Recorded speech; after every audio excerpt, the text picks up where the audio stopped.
আবদুল্লাহ ইবনে আব্বাস রাদিয়াল্লাহু তাআলা আনহু বিদ্যা অর্জনের পথে যেমন নিজেকে অত্যন্ত নগণ্য মনে করতেন, কোনরূপ গর্ব অহংকার হৃদয়ে স্থান দিতেন না, তেমনি আলেমদেরকে অপরিসীম শ্রদ্ধা ও ভক্তি করতেন।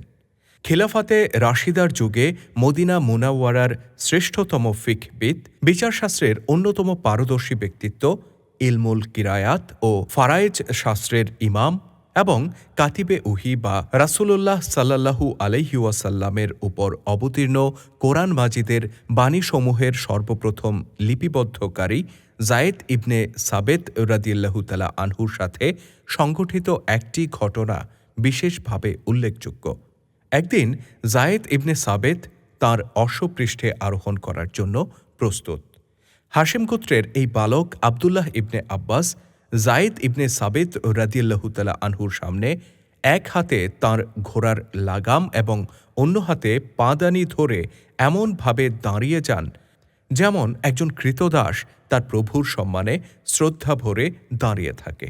যায়েদ রাদিয়াল্লাহু তাআলা আনহু তাকে বললেন, হে রাসূলুল্লাহ সাল্লাল্লাহু আলাইহি ওয়াসাল্লামের চাচাতো ভাই, অনুগ্রহপূর্বক ঘোড়ার লাগাম ও রেকাব ছেড়ে দিন। ইবনে আব্বাস রাদিয়াল্লাহু তাআলা আনহু জবাব দিলেন, ওলামায়ে ইসলামকে এভাবেই সম্মান প্রদর্শন করার জন্য আমরা নির্দেশিত হয়েছি।